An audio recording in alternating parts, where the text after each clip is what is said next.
So when you moved to London, was that because it wasn't your husband? It was your husband's thing? It wasn't like you're trying to get out of the States. Like I like to I make know, up a fleeing the country was fleeing the a country kind of nice thing, but that's angle not if this it, were a right? movie. Yeah. No unmarked joke, van showed up to your house and were like from not that United I, just by chance. not, it wouldn't be United. It'd be one of the blues. But Oh, no, yeah, I'm not in witness protection, and I've also said, I'm doing some research on my next book, which is a comparison of, you know, the NHS system versus our system. But neither of those things are true. My husband's job moved over here. We're actually 3 hours north of London, so we're getting the real British experience. I it's have not like London, which is like no somewhat, it's Manhattan. like a big city, Yeah. No, I have sheep outside of my backyard. Holy So crap, really? yes, I do. Jeez. That's Yeah. crazy. So where are you from originally? I was born in Colorado, but I've lived in 10 different states and a few different countries. So I'm a military brat. My Oh, dad was that's in right. the Yeah. yeah, my dad was in the army. So I've moved around a lot. So this adventure, taking the family, overseas was something that was sort of in my blood and wasn't, yeah, I mean, it was daunting. I have 3 kids. Moving them in schools was a lot, but is an adventure for us. Yeah, no, that's And cool. are they speaking with a British accent yet? Let's just get that out of the way. Wait, how old are they? Because that's important. Because right, isn't it like a certain age they can still pick it up Yes. and like keep it? Yeah, so 7, 10, and 15. And so they've been here for a year. So they moved, a year ago, year and a half. The little one definitely is picking it up. Yeah, 7-year-old's in trouble. Yeah. The middle one, all of her sort of intonations are very British now, and she's using British terms, which I could live without. And then my 15-year-old, he plays soccer, football, as you could see from I'm actually sitting in his room. And it's funny. So when he plays soccer, football, he speaks with a British accent, on the field. And we find it to be hilarious, my husband and I. But one of the reasons is he doesn't want to be targeted, out there on the field. So he's got a wonderful sort of Scouse Liverpool accent that he can do That's on and turn on. demand. Yes, he's very good at it. Incredible. Yeah, Yeah. that's seven. Your 7-year-old's in trouble. Like that's tough. He's definitely gonna be like, "Is he your child?" Later in life, you're like, "Well, it's complicated."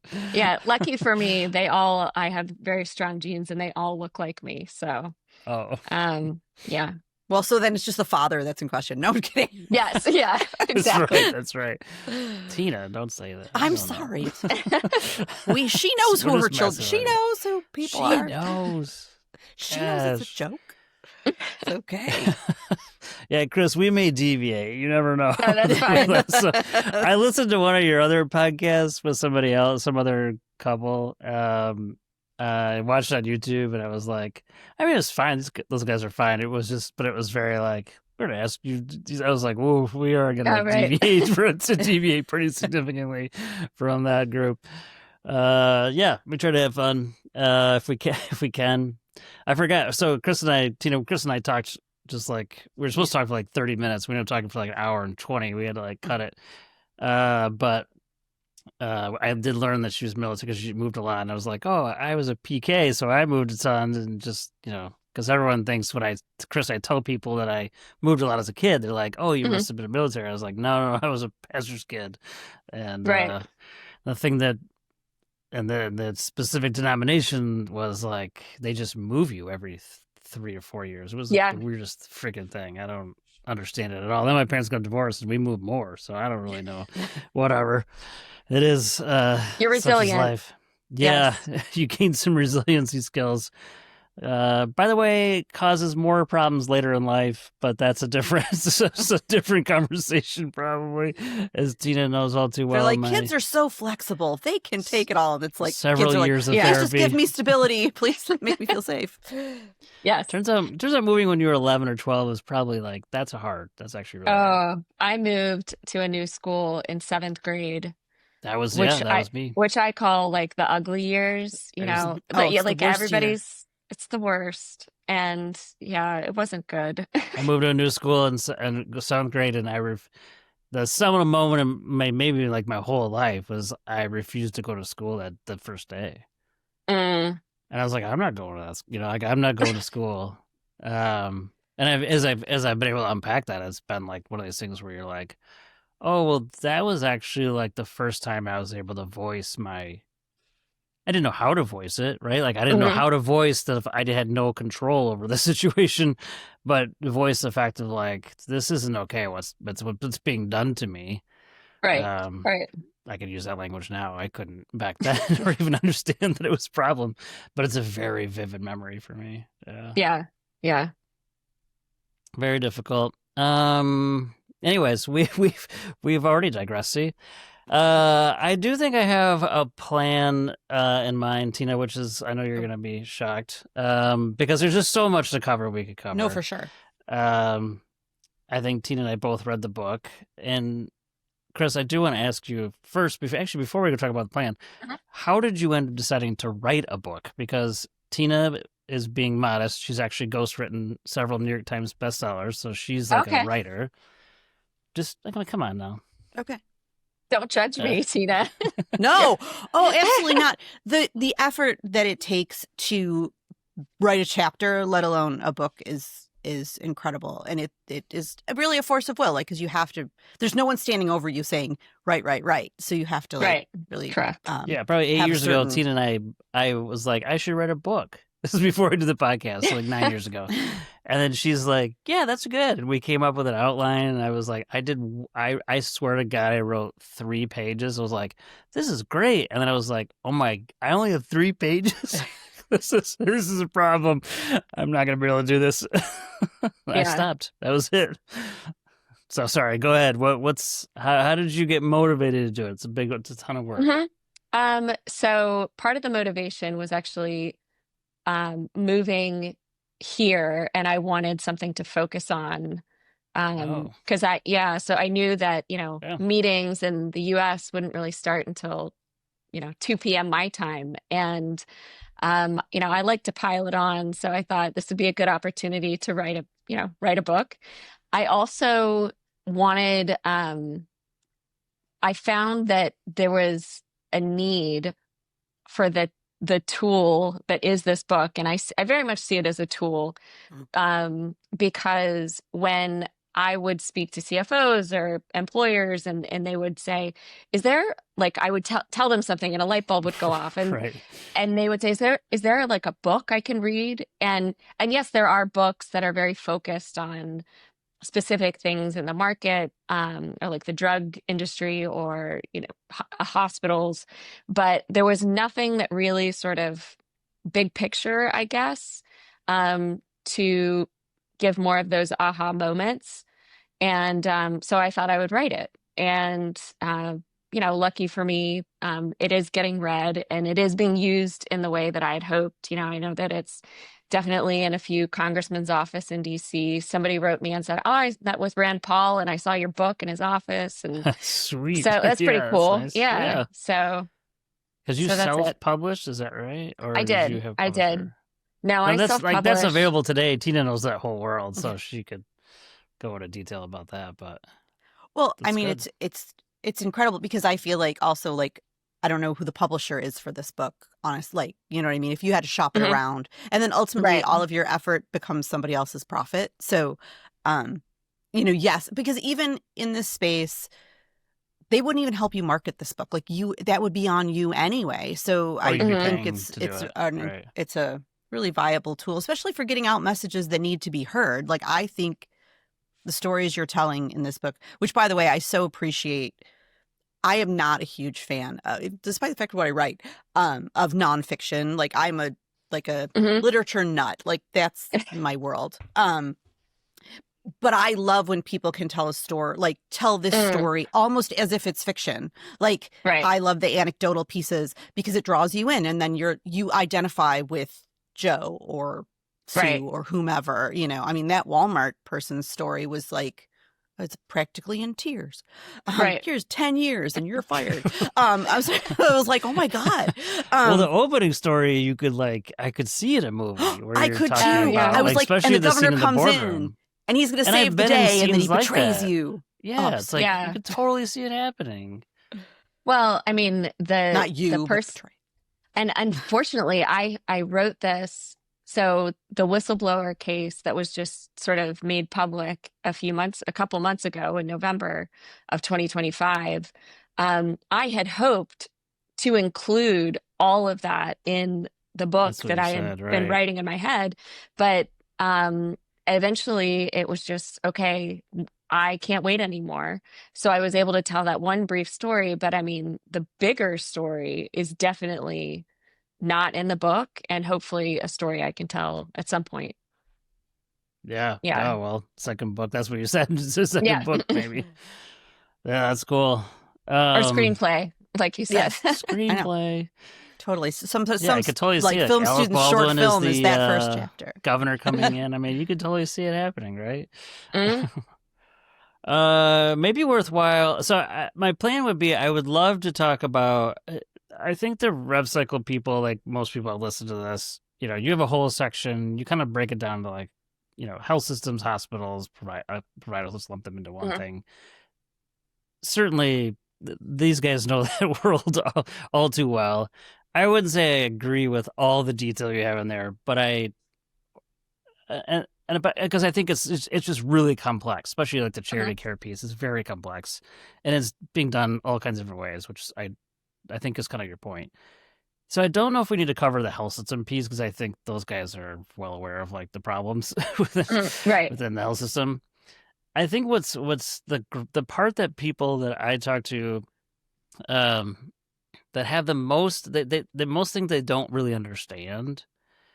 So I really, if you could break down like in this first part, I was thinking of it breaking down like ERISA and the Mhm. employers and this whole fiduciary responsibility and how they work with insurers, because all the hospital really sees is the insurers, and they're Right. like the devil. So like, Right. so the hospital people, like insurers, are like the enemy, and so they're trying to like figure out how to get paid. Why are we getting denied? And they're trying to Right. just get what they're owed, right? And that's kind of the whole game rev cycle is basically, which is crazy. Unfortunately, patients get in the mix because of just like again, uh, well, anyways, my second part, which I'd love to do, is I I did a whole thing starting last year about the same, last year about the Mhm. same time. I did a post on LinkedIn that was basically like, why are health systems responsible for collecting a patient share? Mhm. We don't define what insurance people have or what dictate. Like, why are we the bad guys all of a sudden trying to collect these balances, which we don't really want to be? Part of this came from like I posted Mark Cuban talking about that hospitals have become like Creditors. uh they've Mhm. become Creditors. lenders, Yeah. creditors. Lenders. Yeah. And doesn't make any sense. Like we don't do credit checks like to see if someone could have a service. Like none of that stuff happens, right? They're barely collecting. We're like most statistics would show that hospitals are collecting 35 cents in the dollar for every patient that has insurance. So in theory has a Right. job, right? Of what they're owed, which is crazy if you think about it. So I dug into that, but what I actually ended up doing and getting into was the history of how we got insurance altogether. Mm-hmm. So I want to so my second part, I actually want to talk you through a little bit of like what I think the core problem is in the United States healthcare system, and I want to get your take on that. So, Hmm. but let's start with the ERISA thing if you're Okay. comfortable. Yeah. Yeah. I think take it however you need to start it, but I think that's the part that people just don't really fully understand at all. And I definitely understand the employer side but I don't understand fiduciary responsibility, ERISA, and the insurers.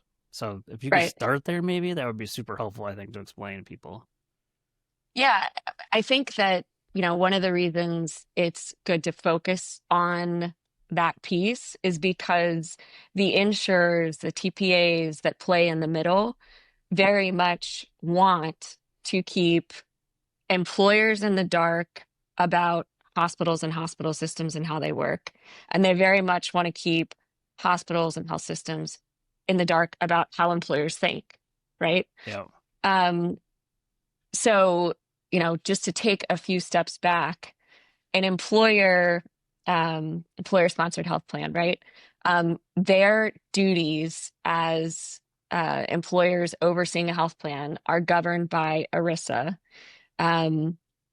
Probably more familiar with ERISA in the retirement context because there has been a lot of litigation and news about, you know, what an employer should be doing and is responsible for it in that context. But the health plan context is only really just getting a lot of attention in the last couple of years.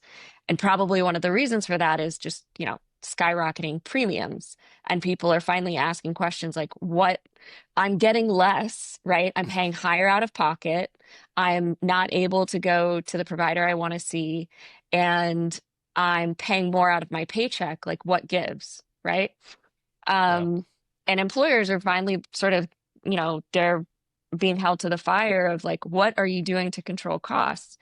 And ERISA is very simple in concept, right? You have to be a prudent fiduciary. You have to pay only reasonable expenses. You have to follow your plan documents.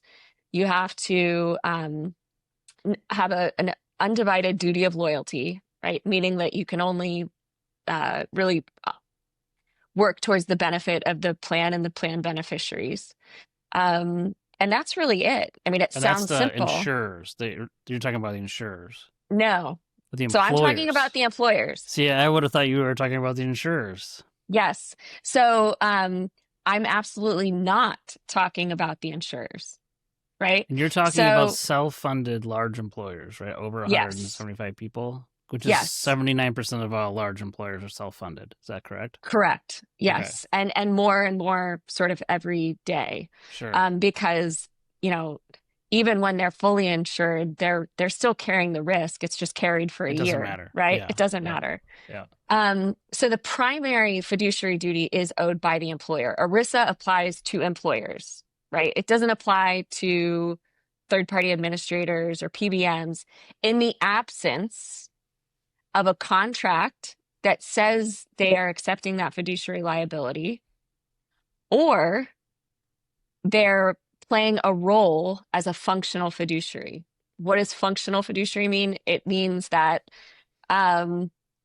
they are essentially performing the duties of a fiduciary, and they've accepted that role, even if not in a contract. And it's a much higher standard to show in the courts. Like, to be a functional fiduciary, you really have to be exercising a lot of discretion in plan management. And at the end of the day, I mean, I think it's really important to just like level set. What does it mean to be a fiduciary? It's like what imparts that duty. And it's when you're exercising discretion and control over other people's money. So an employer does like a that. TPA would be a fiduciary, or no? It's like the functional fiduciary. Like, is that a third party administrator, like an insurance company, like Aetna? But it isn't always. Is what you're saying? It's not always. No. So the courts are actually split, and we're seeing more case law being developed here. Several courts have said in the First Circuit, the only circuit court to really weigh in on this, has said this is only a contractual relationship. There's an ASA agreement or ASO agreement that says you pay claims, you negotiate with providers, and the employer, funds Pays that you. account. Yeah. Right. Yeah. And even though there's discretion in what you're paying the providers, and even though there's an account, right, that they can pull from to fund those claims, it doesn't impart a fiduciary duty. There's no discretion there as contemplated by ERISA. You and our heads might be going, but like, there's so much discretion there. And we know that, right? Like, right. they could pay the hospital $100,000 or $50,000. They could not decide pay it all. They could not pay it all, right? This all the things that we're like, of course they should have responsibility. Right. There's a ton of discretion over other people's money, Absolutely. right? OPM. But the courts have been very reluctant to go there. the First Circuit went so far as to say in their decision, and I'm paraphrasing here, but that to find a TPA to be a fiduciary would be to completely upend their business model, right? But So, they, I right. mean, but they are like we say now a lot of us are saying that like insurers are basically just large banks. They're using other Yes. people's money.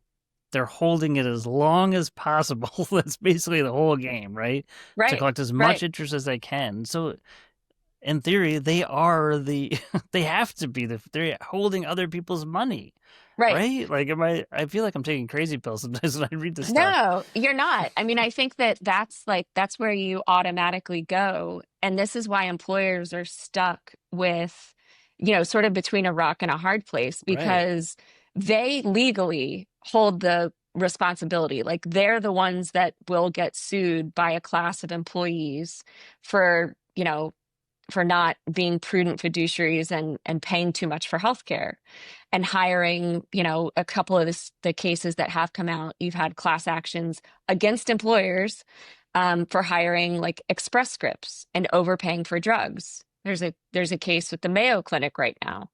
Um, a class of employees has sued Mayo Clinic in their capacity as an employer, not a hospital, but in their capacity as an Right. employer for failing to manage their health spend appropriately. Um, so if I'm an employer and now I say, okay, You're well, screwed. You don't have I, like right, I need to look, and here's an example. I'll use an example from New Jersey, right? And it was, um, actually came out in that lawsuit. I saw a claim that was paid at 2.1 million, and there was, the bill on the claim was 675,000. And we had a provision in our which is contract that insane. said, right, But that okay. said we would only ever pay the lesser of the billed Of charge or course. the Right. negotiated amount. And I was told by Horizon, no, no, you paid 2.1 million. Don't worry, that's the negotiated rate. We can't change it because it was with another blue. Um, so I was suspect because the explanations of benefits that went along with that claim actually said that the plan only paid 675,000. So I'm like, what happened to the million plus in the middle? And so I thought, well, I'll just call New York Presbyterian and ask. And so New York Presbyterian says, well, we can't talk to you. Our contract says we're not allowed to talk to our to employers. We can only talk to the TPA.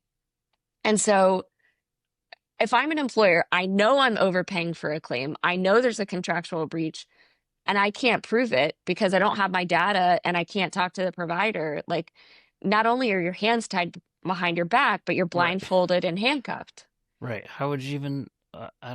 How would you even know? Especially, there's a whole nother subject there, which is like the blues in another blues plan in another state that they don't actually. So there's a whole network of weird stuff there. Oh yeah. Yeah, There's but the that's the another probably podcast or two. yeah, that's another To be book, I honest. think. Oh my god. I mean, there's whole products. I have a friend who has a company.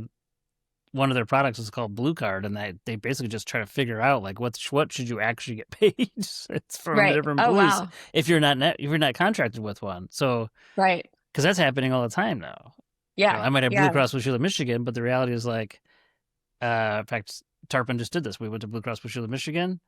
Well, I only have 4 employees in Michigan. I have employees all over the country.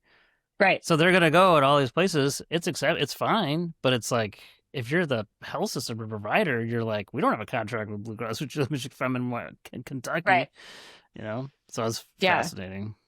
Lots of games being played there. So, yeah, just to like wrap it full circle, employers, they are the ERISA fiduciary. They have the legal liability sort of umbrella. In order to get a TPA or a PBM or one of their vendors to become liable with them for breach of fiduciary duty, they either have to accept it by a contract, accept that role, or they have to become functional fiduciaries. And the courts have been very reluctant to go there.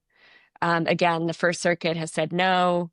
And there's some other cases working their way through, but I'm not optimistic given the way that the courts have ruled thus far.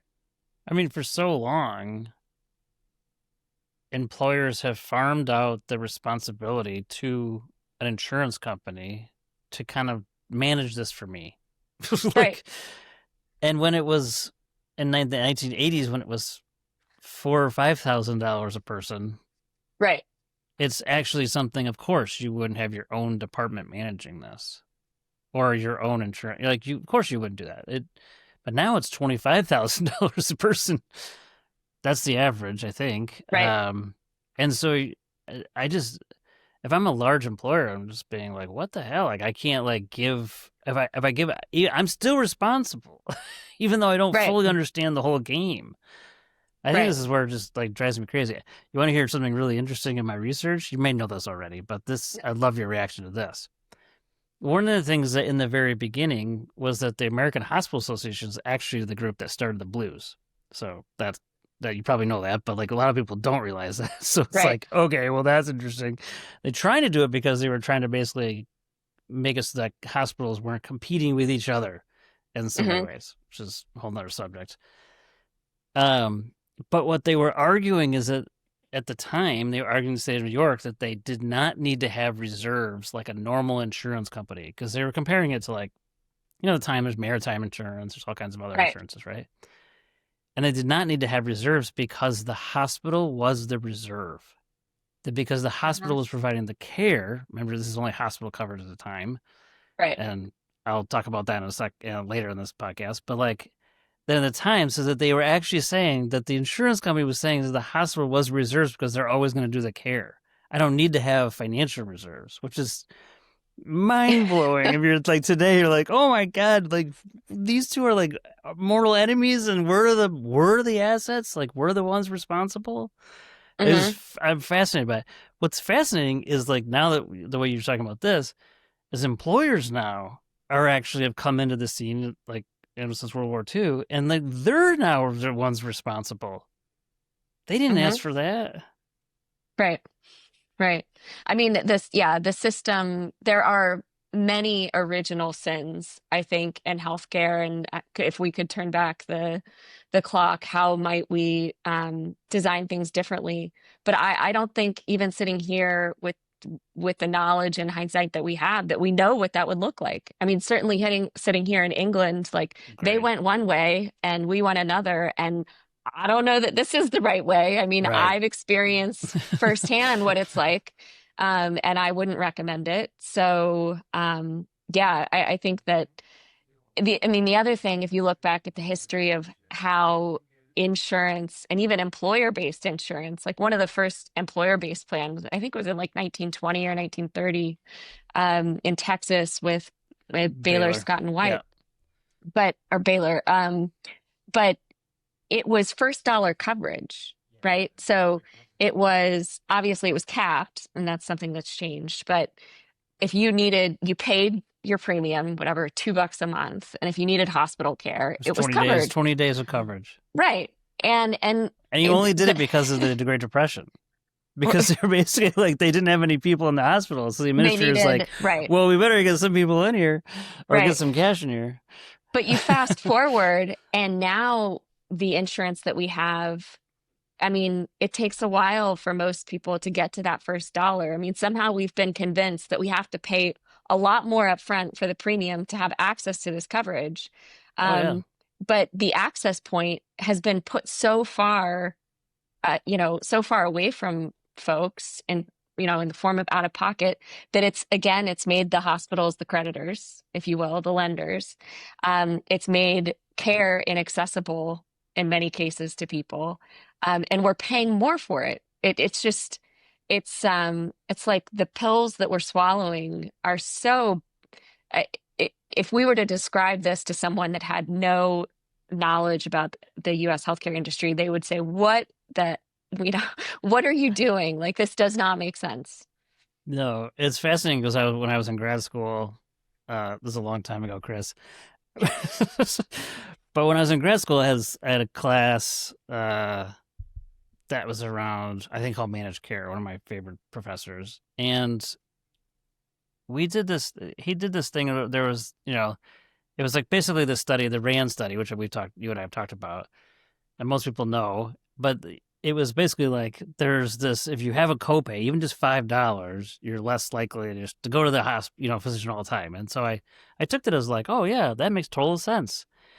But when you actually dive into that, like the price elasticity was like 0.2. It was like which basically means like if it's $10 more expensive, you're only 5% less likely to do something. So Right. it's actually not that correlated. So if you're really sick, you're gonna go to the doctor, right? Like, Right.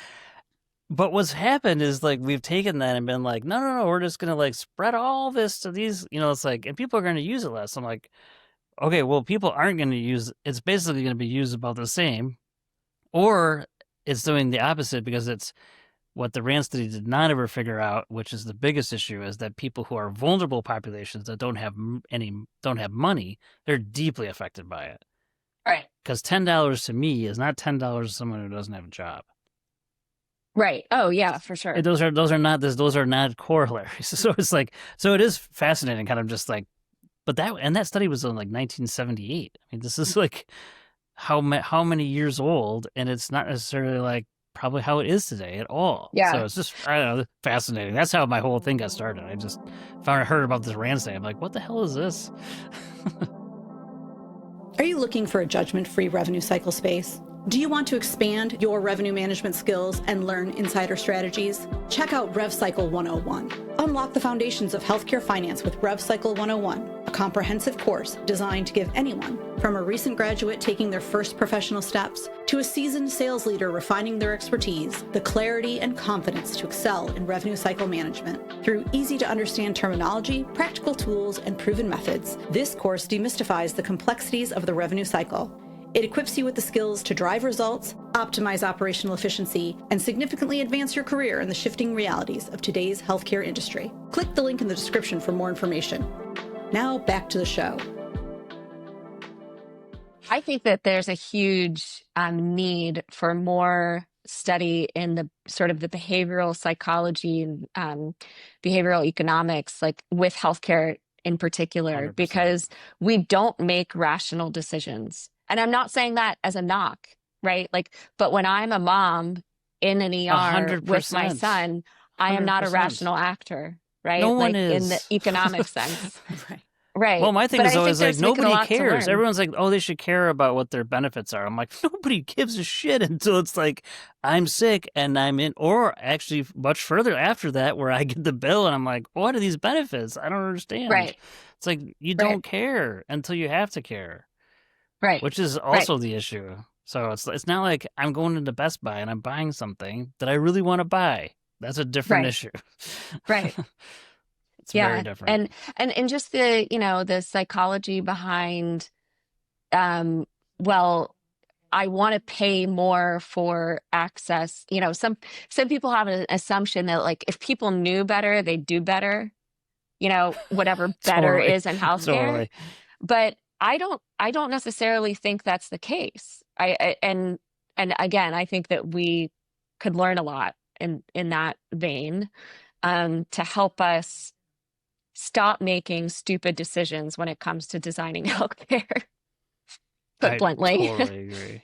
This is a while ago, but when I was at McKinsey, a bunch of my McKinsey friends left and went to a startup, and I cannot remember the name of it. It was like Lighthouse or Beacon, something like that. Okay. And it was basically like the idea was that they would help employers with finding the cheap and then the cheaper options of like care, right? Yeah. And so if you go here, you're gonna get this, and incentivize people to do it, and it like didn't work at all. And I was like, yeah, because you don't really care. All you're like, my doctor told me to go here, so it's like, or I'm having this surgery here, or it's more convenient for me to do it here. It's like, it's almost irrelevant what the price is because I'm never paying that. So it's just fascinating. I mean, I'm sure it works in some cases, but those are the small percentage of the total. Right. Well, So, it's to me, like, it's not uncommon. Actually, it's really the rule, not the exception, where if I'm talking to like somebody that's wanting to do a digital health startup, or like has this amazing idea that's going to save healthcare and save money, and maybe it is a smart idea, and maybe they have all the data, and maybe it does make sense conceptually.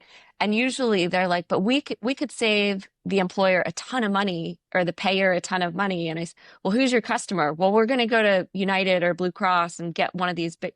And I'm like, your assumption is they want to save the employer's money. That's wrong, you know? It's so funny because I get the other side where I get a lot of like, I'm going to fix healthcare, or I'm going to fix, and I'm like, you're going to do what? Okay. Like, let's just start with some block and tackling of some simple thing. Maybe you could just even make it a little bit better. It's like, Right. and most times, like, people come from what I find is like come from an out of industry, and they're like, I'm going to fix this, broken process. Everything RevCycle is broken to everybody else. Like, oh, Right. I get it's complicated. There's a whole reason this exists but it's existed on purpose. If we're clear, like this, and so they really don't have any idea what they're stepping into. They have an idea of like it should be better, but I'm like, and now what Right. I have is I get a lot of pitches around. We want to buy a company and just put AI into it. I'm like, okay, I don't know, like I don't know what you mean, right? But like, you don't even know what that means. It's Right. like, Right. I don't even think you understand what you're saying. Right. Okay, I do. There's one topic in particular, one case that I was very fascinated by. I was hoping you could explain it because it's Mhm. confusing. And this happens to be my own insurer, which I think I might get in trouble for. But Blue Cross Blue Shield of Michigan had a case against Tierra Yachts, Oh, yeah. Hmm. right? It's the yacht Yes. case, which I Yes. think is Well, like an Tierra actual like Yachts sued Blue versus Cross. sued Yeah. Blue Cross. Yes. Can you explain? Give like the high level because Tina's never heard this before, I'm sure. Okay. And I Um, was fascinated by it because RevCycle people will totally understand what this is. okay. So So and this is the case, it revolves around flip logic, right? I think yes, sure, Yes. go Okay. yes. So yeah. So and it is an important case because it survived dismissal in the Sixth Circuit. So it's potentially going to give us a circuit split on the issue that we were talking about before between the First and the Sixth, which might give us some more clarity on who is a fiduciary. So Tierra Yachts, as an employer, they have Blue Cross Blue Shield of Michigan as their TPA for their employees, and they file suit because they have discovered that when their when their members are submitting claims that are out of state or out of network, instead of the out of network flag flipping it to the negotiated rate, the out of network flag is flipping it to pay full billed charges. So rather than getting access to presumably what would be a lower negotiated rate, it's flipping it so that they're paying full freight every time. And this actually came out factually because somebody within the organization of Blue Cross Blue Shield of Michigan said, this is wrong. We need to tell our clients we are breaching contracts and we are breaching fiduciary duties, and we're causing them to breach their fiduciary duties. We need to do something. He was fired for blowing the whistle. And in that employment discrimination whistleblower case, which was under state law, all of this discovery came out, right? Because he's saying like this was happening. So we have access to some really like juicy emails that were a part of that lawsuit that were now Exhibit A in Tierra Yacht's lawsuit against Blue Cross Blue Shield of Michigan, saying, you knew this was happening. You didn't tell us. It cost us millions of dollars. And, oh, by the way, Yeah, weren't they one of the, auditing it too, and like charging for the audit? yeah, well, so it gets better. This is my So favorite part. this is, yeah. So in true healthcare fashion, right? Industry fashion, Blue Cross Blue Shield of Michigan sees an opportunity, right? Because they have been paying the billed charges. They've overpaid. I think they identified by like $21 million for their self-funded clients in 1 year. And they say, well, that $21 million could be savings. And if it's savings, we get a cut, right? So let's not turn the flip logic off. Let's keep it on. And then Find the tell the savings, client audit, that find we're the savings. saving it for them and take our cut. So they've now exploited, something they were doing incorrectly, and getting paid on it instead of paying back what they should be because they weren't implementing the contracts correctly. So that case, that's a breach of fiduciary duty case. Clearly, Blue Cross Blue Shield of Michigan is exercising discretion and control over the funds. And this is the key. I think one of the keys that the court found was by allowing the flip logic and allowing the savings to sort of profit off that flip logic and keep those savings fees, they were in essence setting their own compensation. That was 100%. key. When you're setting your own compensation, you are a fiduciary. And that was a big hook. So the court said that their ability to do that made them a fiduciary, at least to get past the motion to dismiss stage. So now we're moving to discovery. Now, what is going to come out in discovery if they actually get to discovery? I mean, just the emails that they attached to the complaint were pretty damning.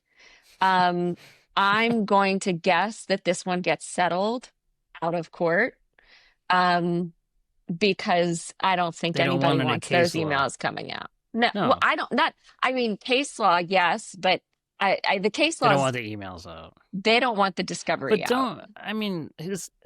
they can't.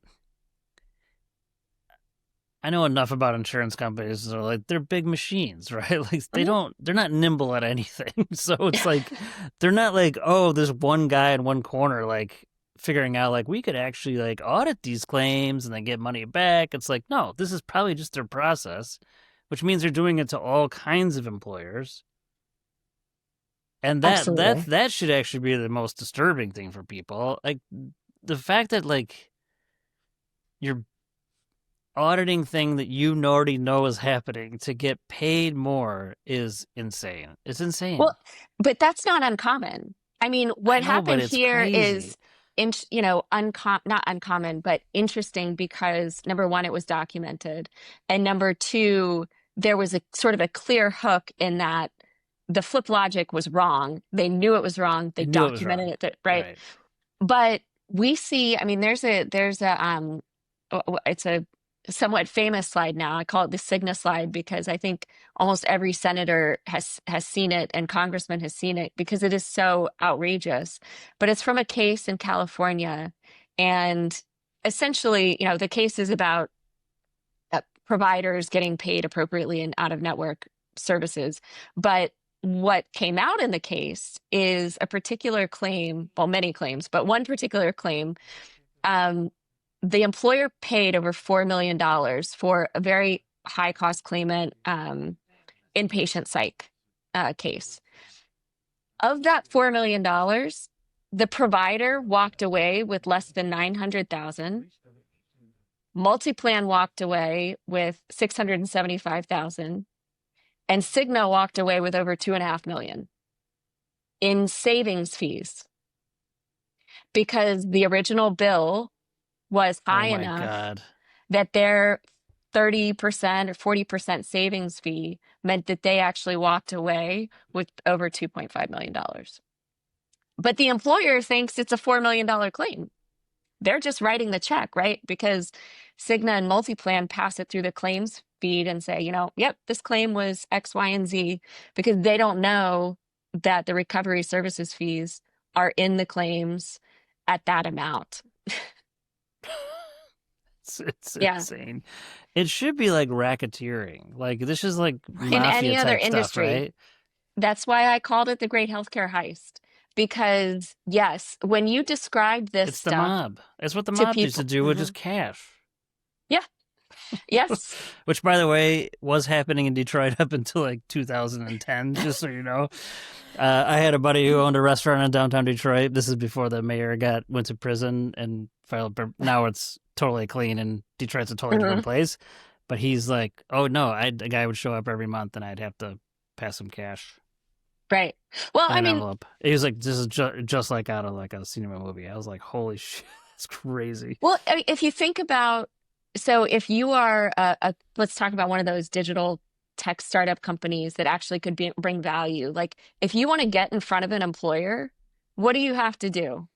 You have to share, you have to share your revenue with one of the big players to get in front of them, right? Like if it's Totally. a PM of $5 a PM, either the consultant or the carrier that's putting you in front of that client, they're getting a big stream of that, right? I mean, so this is pay to play. This is corruption, but it's just dressed up in really nice, not even nice suits and sanctioned. Not even nice Not suits. I even like nice that suits. part. That's going to be on the top of this. Not even nice suits. I mean, I don't really know what they're doing with that money. Oh, I don't know reactions, Tina. Otherwise, we'll move to. Well, I'm disgusted is all, Yeah, I know. as per It's usual. hard to, I'm like- like, this is horrifying. Gosh, I really love it when, we like to screw people just to, make more money. It's like my least favorite thing in the whole world. Well, Because it's all I about am revenue. that soft, squishy, person who's Right. like horrified. I'm horrified. Like, it's horrifying. That's how I feel. Thanks, Chris. No, Yeah. thanks for bringing all this to my attention. I That's like it. Chris. No, Chris knowledge is is like- power, baby. But When that's you go the to a- thing. Knowledge is power, but the knowledge Yeah. is being hidden. Like, Well, Right, the like- knowledge is hard to talk about too. That's the other thing is like very difficult. Is like this is a complex conversation with a lot of details. To like, if I'm a senator, I don't know shit about this, right? Yeah. Like even if you know a little bit, like I listened to the Mark Cuban senator thing, but there was like a senator talking ahead of time, and he was giving like his speech, and it was just I'm like, you don't. And this is a guy who like owned a part of HCA, Columbia HCA at one point. I was like, Right. you don't know anything, bro. Like, Right. I'm sorry, but like, just the way you're talking tells me you don't know what you're talking about. And that Right. was like the mind blowing thing is like, these guys are trying to make decisions on, they don't know enough details. No, I mean, the ACA subsidy debate is like a great example Oh my God. of 100%. like nobody understands even just the words that are used, like making your healthcare more expensive. No, healthcare isn't health coverage, right? And I feel like those that actually do know something about it, they don't get into the fray because you can't have a nuanced conversation when No. somebody doesn't understand the difference. Or when we're talking about subsidies, it's like, the subsidy is pretty much being handed directly back to the insurance companies that have largely gotten us into this mess in the first place. Right. You're right. Well, then And Trump's like, oh, I anytime- just want to give money back to the person. I'm like, person? Oh, What are they well, going to no. They're not using that on healthcare, you moron. Like, they're going to No. go buy a TV at Best Buy. Like, this is not Well- how this works. And when the stock of Centene and United and all the individual 100%. exchange companies go up 10% on the hope that the subsidy, on the positive outlook, statement from somebody Yes. that the ACA subsidies that should tell you something. That should tell you Right? everything. It's like it Right. means so much to those guys. Okay. I know we're running out of time, so I want to read to you so there was a kind of quintessential book that was it was like a chapter from a book that actually I think the American Hospital Association wrote many years ago. Mhm. But it was related to kind of like commercial plans, probably like circa like 1934. And Mhm. the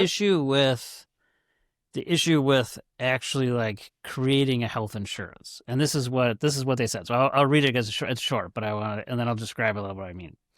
So they said commercial life, casualty, and maritime insurance had long existed. However, health was regarded as uninsurable because hazards had to be both definite and measurable, and health was neither. And so I took that and I was like, and it was just a part of a book, chapter. And I was like, oh my God, like this is actually the crux of the issue, which you kind of hit on earlier. And how I would define it is that really health is broken out into two different parts. events, which are definitive and measurable, which is what they actually ended up deciding, Hmm. that they actually could do health insurance or hospital insurance, which is what they called it, which was the Baylor plan, because it was definitive and measurable. And there's another thing, a part of this, and the physician would actually be the gatekeeper of whether you go into the hospital. No one's just checking Right. themselves into the hospital, right? Unless they're actually sick. But a physician would, in theory, every time a physician would look at somebody and be like, yeah, you need to come into the hospital or have a surgery or whatever it is. What is not, which is the other part of this, which is I think where we've gotten into this whole trouble, is what I call maintenance. Right. And the analogy I use is that, like, my car insurance, I don't expect my car insurance to cover a tire going out or replacing a windshield wiper, or in Or my cleaning your case, car. with my 2 years. Yes. So, yes, it does. I don't expect it to cover maintenance on my car. Yet I expect my health insurance to cover everything associated with me. And I Hmm. think today we've done two things have happened. One, we've now created the expectation, at least in the United States, that like health insurance is covering everything associated with my health, which was never the ability. They could never do it. And the other thing I think we've put ourselves in is this maintenance piece is so different by every person. What I consider to be healthy and what I would do for my health is way different than Tina's, and it's way different than yours, and it's so different from people who don't have resources, right? Right. So actually, what I find is, I'm not defending the insurers. I think what the insurance, what has happened is like they don't know how, you cannot actually cover what they're covering. Hmm. The only way you do it is you have to just keep raising rates to cover this whatever could happen, which is why you were saying earlier around like it costs $25,000 now for an entry point because you're basically like anything could happen. Or this Right. person could go do PT and chiropractor and do all this weird stuff now, and I got to cover all this. Or GLP-1, which is like killing them. Right. So, anyways, I actually think that if I go to the core of like one of the problems is that we've created this thing, which because that statement has not changed. Right. You still cannot. It's not definitive and it's not measurable, except events. But we've lumped them together. So, anyways, I love your reaction to that. So Yeah. that's So I think, and I actually wrote on this the other day, that the distinction is really important. And I think I put my two categories in sort of health and healthcare, or sorry, sick care, like, sick care. Sure. sick care, things that, if you have cancer, you have a car accident, these things, right? Um, and wellness, or health and well-being. Um, we can't, and the way I look, we can't ask the companies and entities that are responsible for the sick care, the hospitals, if you will, right? The providers, not all providers, but most. We cannot ask this hand to be responsible for this hand, right? Because the financial viability and existence of the sick care system um, cannot be, so systemically, I'm not saying morally, but cannot be trusted and or entrusted with maintaining the health and or wealth side of it, right? But we're pouring all of our resources here, hoping that some of it trickles down to the health side. And that's fundamentally never going to work. And I think that, it not exacerbates. I think that's more of one of the original sins, but it doesn't excuse the behavior that some of the industry today is really just taking advantage of. So I think, yes, I agree with you, but I wouldn't say that it's justifies some of the behavior that we see. I think that there's a lot of, anything could happen. We could have a CAR T, cell therapy. We could have 5 hemophiliacs on the plan. We could have all of these reasons why it needs to be $40,000 a year for a family premium. Um, Hmm. but, at the end of the day, I still think that there's a lot of games being played. Um, and it's not all because they can't figure out the risk and they need to figure out how to underwrite it. Because if that was the truth, like they wouldn't be keep putting more on the consumer at the front end.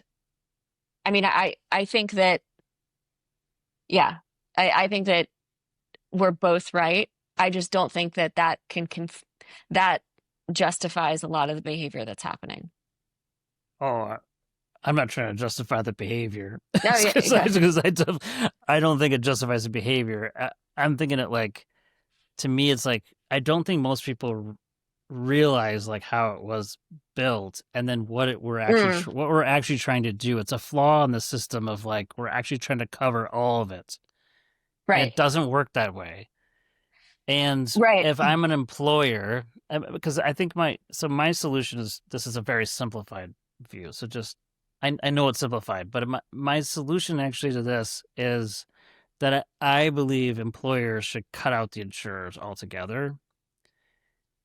A smart employer would go directly to like a health system, or like, and again, partly on the health system, they're going to have to figure out what their actual cost is. But my guess is if they could do some of that and say, like, we're going to cover all your events, your sick care, Uh-huh. and they're just contracting for sick care. They're using an insurer as a stopgap of certain losses, certain losses that are just catastrophic, right? So there's some sort of catastrophic insurance, which I do think should exist and probably does exist, Mhm. right? And so there's that, but then the employer then working with maybe a large physician group or someone else to do the health or maintenance at a much, much lower cost and providing services. You want these services? Here's how it goes. Take the health system out of the collection game, which Mhm. I actually think would make, it's only 20% of the revenue, but it's like 50% of the headache. So to be Right, honest, right. and there's so much administrative costs. And so you take them out of a collecting because the employer has the payment. They could literally just take it out of their paycheck, right? Like, this is, Right. you went Yeah. to the hospital, here you go. That's simple. So I think if you start to do that, you could actually get, because if a hospital could just be like, and this is on them, my thing with them is like, if you could actually go to the employer and say, for this procedure, this is what our cost is, and we'll mark it up 30%, and here's what we charge. And they're Uh-huh. like, I think that the cost savings could be in the 30 to 40% range for employers. Yeah, I Now, think it doesn't solve the 100%. national, if they're a national employer, but I'm like, I do think even if you just took a chunk of it, I talked to my friend Jason, who's like a broker for employers. He represents employers, and he's really innovative, and he's like, because he loved this. He heard my talk and like watched it on YouTube or whatever, and he's like, dude, like, the problem is I just can't get employers to like think differently. They're like so worried Uh-huh. that the CEO is gonna, whatever. Is like, I was like, oh my god.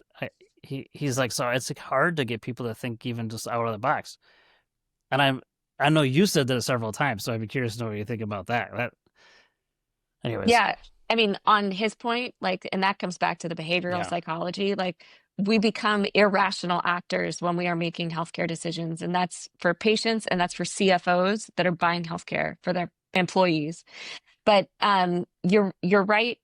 And I like to use the language of, self-funded employers are not buying health insurance. They're not. They are buying healthcare services for their members. And if they looked at the purchase as, buying services, maybe they could apply some of their business acumen to the purchasing of healthcare services like they would the purchasing of pens and paper. Um, yes, I know it's complex and it's a different system, but at the end of the day, um, if you had an unnecessary middleman that was marking up prices and providing no value, why do you have them other than they have a shield and a sword on a card that your members feel comfort over. Like, it's not a very good reason. I mean, But you're it is a already now the reason. fiduciary responsibility. You're Right. already the person they're going to sue regardless. So, Right. like, Right. my thing would be like, you should take it on. And again, in the '80s, it didn't make any sense. Now it's like it's too much of your total revenue or your total cost. Yeah, There's I always there's no say, scenario in which you shouldn't know everything about this and be able to do it on your own. I don't yeah. think. Well, you could, when people say, well, we don't have another FTE or we need to staff up, I guarantee you one staff member can find with one claim their entire salary, right? Guarantee Totally, you. So totally. that can't be an And excuse. there's no But PPOs anymore of like, it's like this, oh, it's this really narrow network. And they've done all this work to get these physicians in this network. Like, fuck, that's not even a thing. Like, I don't even know. I haven't looked up a physicians in network in 20 years. It doesn't exist. I'm yeah, sorry. Unless it's but psych care, and that's a different problem and a whole well, other subject. yeah. And basically, in Michigan, if you're not on Blue Cross Blue Shield in Michigan, you will not get psych care, which is a whole other story. But outside of that, it doesn't exist. Yeah. The closer we get to connecting the parties that are necessary to a healthcare transaction, which should be, the payer, which, the employer, if it is employer sponsored coverage, the patient, and those providing the care, so the hospital or the physician, the closer those two parties get in the transaction and the less middlemen we have So between true. them, the better. And it takes us what we are having to call innovative and disruptive in terms of like having a contract directly with a provider to say, like, this healthcare service costs $50,000. I'll give you your 30% and let's, pay up, right? Like, that isn't innovative. That's what was happening in 1934. I Like, know. so It's it's blowing my very mind. much back to Insurance the started basics. because of workers' comp. Workers' comp was the genesis of all insurance. And it started mostly because people are getting hurt on the job and they're like, the government's like, you have to be responsible for them. They're your employees. Like, and so we've gotten from where the employers are the thing. I go back to my thing that like insurance as an industry in the healthcare world did not exist in 1930, basically. And today, the largest healthcare company in the world does not provide medical care. And that's Would United. that be United? Yes. Well, they do, but Because they bought all of them. right. They shouldn't. Yes. Yes. But They're that's the increasingly largest. It's not a medical device manufacturer. It's not right. a provider of care. It is, majority speaking, someone that is just insuring. That's the largest medical company in the world. That Oh, blows and my mind. middlemen in drugs, middlemen in Oh, healthcare. I mean, all they're of it. the middleman in the financial exchange between providers and payers, with change. Yeah. Yeah. How that ever got through, which is still blows my mind. That's a whole other discussion as well. Anyways. Yeah. Yeah. Well, Chris, it's been awesome. I don't know, Tina, any last thoughts? You're disgusted. Hopefully I we know. No, haven't I'm depressed exhausted. team. I'm depressed and exhausted and, carry on as always. I've said, I'm like, Ben, I think we should just burn it down, like start over again. I don't know that starting over again is the right way to do it. But I also feel like I'm listening to the two of you talk and I'm thinking, could an employer just like take that big old chunk of money and put it in an account where it earns interest and just pay the bills as Well, cash? Like, Well, yeah, but wouldn't they that just have be to an negotiate a answer? rate. But Like, like, I do think that's exactly what they should do. Yes. because well, cash is, this is an I pay my idea. dentist. It's $120. Like, that's what I pay. Like, I don't understand. And then like when I had dental insurance, I still paid $60. So I don't really know, Right. like, I think it's a where it's model helping me. it's definitely doable. I mean, if you look at the financial services sector and the sort of the chassis that we have built, this is not out of the realm of possibility that an employee could have a card that instead of a cross and a shield on it or a purple Aetna sign, it could, have whatever, be backed by Visa or whatever. And you go to the hospital, you say, I'm here for my colonoscopy.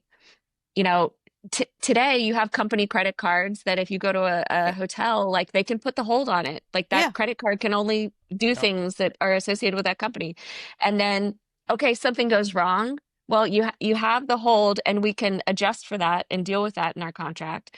But in 99% of the cases, you know the price, I know the price, take it out of my account. You don't have to go to collections. I don't have to go to collections as the patient. It's crazy. And my employer is paid less. It's crazy. It's doable. It's totally doable.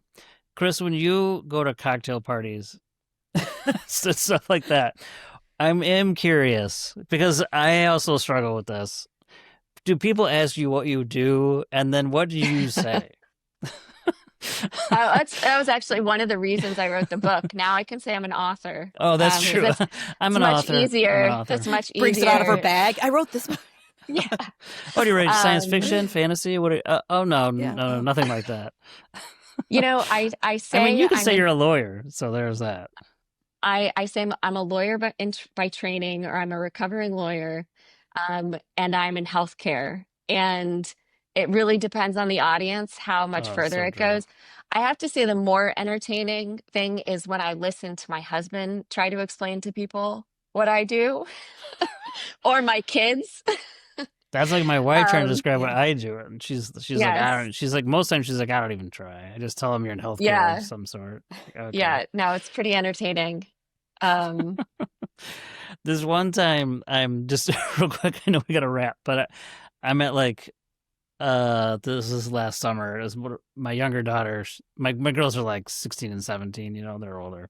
But so we're at there. She's at like her boyfriend's house. They have a pool, and so we're over there, and there's like a group of parents there, like from the school and kids that she's playing with. And I know most of them decently, but like I don't know a lot of them. Anyways, one of them does that thing. The dads are talking, and like he's like, "So what is it you do?" And I was like, "Oh man," it's like I'm trying to, and it's like, and like you said, depending on the level of interest, right? I'm like, I'm in healthcare finance is basically how I just answer it, and then it's like, well, what does that mean? And I was like, well, it's like, and then we got on the subject of like charges and pay, because someone had a bill and they were like, this is great, so I had to go through that, and they were wrapped. I mean, like they could not. They were so fascinated by the whole thing. They just could not stop listening. I'm like, we don't have to talk about those guys. They're like, no, this is incredible. I was like, what is happening? Jenny's like, after we got in the car, she's like, what was going on? I'm like, I don't even know, man. Like people got interested. Well, and everybody has a story that they want to share, right? Because everybody has their experience with the healthcare system, and whether that's good, bad, has to do with financing or not getting their medication. Everybody wants to tell their story. Everybody's got a story. When my post blew up with the one that Mark Cuban commented on, the one I told you about, I don't know if I told you this, but it got like 730,000 views or something. Well, the thing that I learned the most was that A, you get insane comments when you get posted that large, but B, majority of the comments, people just do not understand how it works. And so you're like, oh, and at first I'm like trying to like, no, that's actually not how that works. Like it's not. And it's just like after a while, I was like, I can't answer all these, but it's clear. Right. Even professional level people just don't understand how actually like prices or charges or what people pay. Like they don't understand any of it. Right. I was like, oh my God, like trying to explain just this simple thing, it's like, oof. Right. And anyways, I think Chris, there's a lot of, in this industry, but a lot of, what is the saying? Like you can't help a man understand something that, when his paycheck depends on it, or I can't remember the exact saying, but a lot of times you can't dispel what people have held dear, because to do so would completely change their universe or their belief system or what they've built their career around. So I think a lot of those comments come from a place of wanting to be heard and not to listen. Oh, for sure. Yeah. Yep. Well, Chris, thanks so much. Hey, we'd love to, I know we talked about having you out to come to Forum in the spring Oh in yeah, May. yeah. But yeah, I think we should talk about it if you're willing to come to the States. Or if you're coming If already, they'll that'd let be you back better. Yeah, in. yeah. If they let you back in, I mean, we'll see. We'll make sure I there's know. security, though. Don't worry. She's Okay. coming under an assumed name. Yeah, Great. Yeah, thanks. you gotta come in under like cover, It's not in New Jersey, is it? No, not in Michigan either. It's in Arizona, so Okay. Okay. Safe Arizona. safer, much safer. Yeah. No, thanks, Chris, so much. Love your work. Love what you do. It's incredible. It looks like you have a whole team behind you, and it's just you, which is insane. So everyone, if you're not following Chris, follow her. If you're an employer, reach out to her. She can help you figure ways out, right? Because you do consulting, I'm assuming. I do, yeah. Right? Hmm. So I think if you're looking for a different way to think about it, like reach out. We'll put your stuff on the thing. But thanks so much for Thanks. doing it, Chris. Thanks for being you, doing Oh, the thanks for work. having me. I appreciate it. Awesome. Thanks so much. All right. Bye.